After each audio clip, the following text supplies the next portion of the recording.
Osman abim Mehmet abimin canına kıymıştı. Şimdi düşünmeden edemiyorum. Mehmet abimin başına gelen bizim de başımıza gelirse.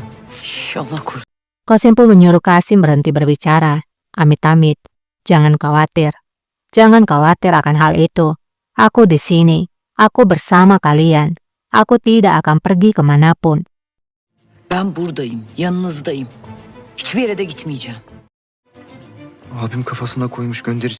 Kasim menjawab, jika tidak besok, hari lain, kakakku telah menentukan dia akan mengirimmu. Apakah aku akan melakukan hal yang sama jika aku berada di atas tahta? Aku pasti akan memperlakukanmu seperti seorang sultana. Aku akan selalu mendengarkanmu. Olsaydım böyle mi olurdu? Sizi başımın tacı ederdim. Söyleme böyle şeyler. Qasim pun berkata, jangan mengatakan hal yang seperti itu. Patuhi kakakmu. Jangan berbicara seperti itu di sekitar orang-orang atau kamu akan dalam masalah. Orada burada konuşup da kendini ateşe atma.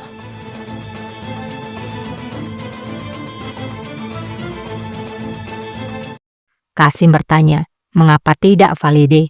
Jika itu adalah masa depan negara, dari dinasti yang dipertaruhkan, mengapa tidak? Sama seperti di masa lalu, kita bahagia dan juga merasa damai. Hanedanı Ali Osman'ın istikbali ise neden olmasın?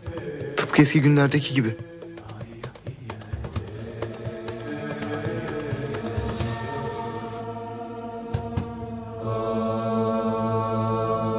Qasim hanya diam. Apakah Qasim akan terpengaruh dengan perkataan Kasim yang akan menurunkan tahta Sultan Murad dan memilih Kasim yang berjanji akan mematuhi dirinya?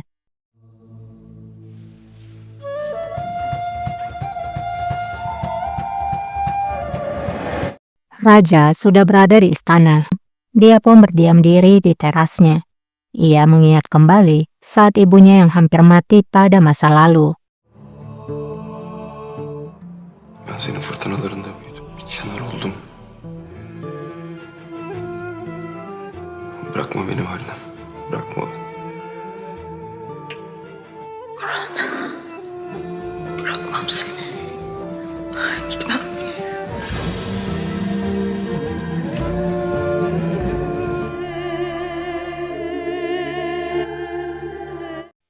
Keesokan paginya, hari di mana Qasim akan meninggalkan istana. Qasim nampak berdiam diri di terasnya.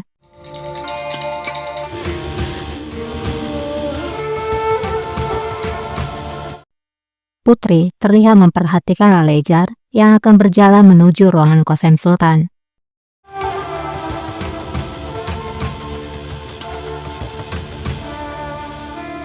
Sultanım. Singkatnya, Lalejar pun tiba di ruangan Qasim Sultan.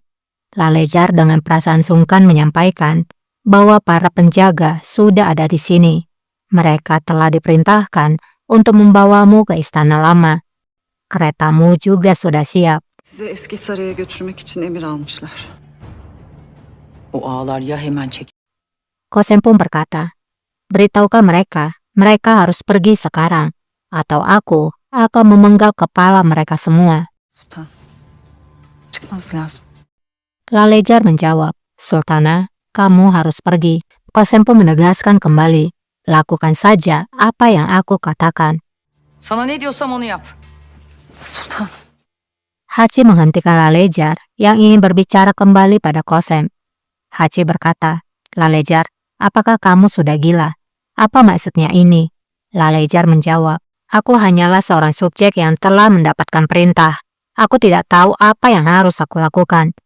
Lalejar pun kembali bicara pada Qasim. Sultan. Sultana, aku mohon padamu, maafkan aku. Ini adalah dekret dari raja. Qasim pun mengambil dekret itu dan berkata, Hünkâr oğluma söyle. pergi, katakan pada putraku, jika dia mau aku pergi, dia bisa datang sendiri dan membawaku keluar. Qasim pun merobek-robek dekret itu.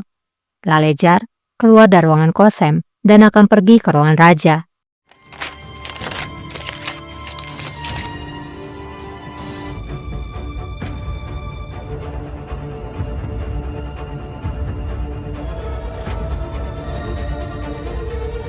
Di ruangan Raja bersama Silahtar dan Kemenkes sedang melihat peta. Silahtar pun berbicara. Taba Niyasi Mehmet Pasha ada di Diyarbakir. Ketika dia menunggu perintahmu, dia mempertahankan perbatasan melawan Persia. Rajaku, jika keputusanmu telah final, tiba-tiba pintu diketuk dan Raja pun mempersilahkan untuk masuk. Gel. Ternyata itu adalah Lalejar. Lalejar pun berbicara. Rajaku, aku telah memberikan dekretmu pada Valide Sultan, tapi dia mengatakan dia tidak akan pernah meninggalkan ruangannya. Raja menjawab, katakan pada penjaga untuk melakukan apa yang harus dilakukan. Ağalara gereğini yapsınlar.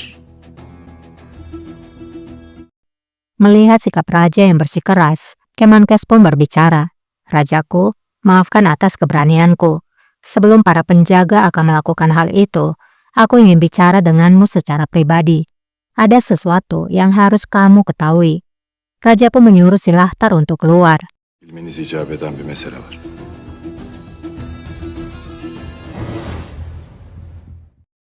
Raja berkata, katakanlah padaku Kemenkes. Kemenkes pun berbicara. Rajaku, seperti yang kamu tahu, Sultana jatuh sakit kemarin. Sebenarnya, dia sudah sakit sejak lama. Terkadang, dia tidak sadarkan diri. Raja pun bertanya, apa penyakitnya? Kemenkes menjawab, penyakitnya disebut diabetes, Rajaku. Aku menyadarinya karena aku adalah penjaganya. Aku ingin memberitahukanmu, tapi dia tidak mengizinkanku, agar kamu tidak menjadi gelisah.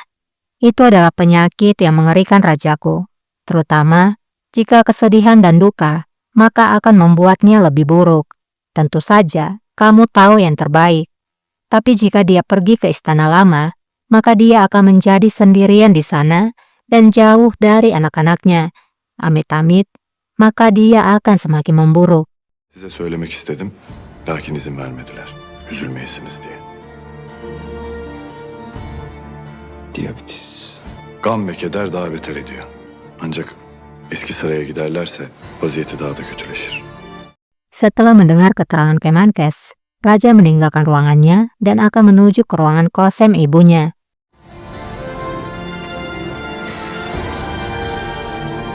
Kemenkes. Silahtar yang penasaran lalu bertanya pada Kemenkes, apa yang kamu katakan pada Raja? Kemenkes menjawab, jika aku ingin memberitahukannya padamu, maka aku tidak akan perlu meminta berbicara pada Raja secara pribadi kan? Silahtar pun menjawab, usahamu hanya sia-sia saja Kemenkes. Kosem Sultan akan tetap meninggalkan istana ini. Mendengar perkataan Silahtar, Kemenkes pun berbicara dengan tegas. Wali Raja, jika apa yang kamu inginkan adalah perang antara Kosem Sultan dan Raja, ketahuilah bahwa itu tidak akan baik bagi siapapun. Siapapun. Bunun kimseye faydası olmaz. Hiç kimseye.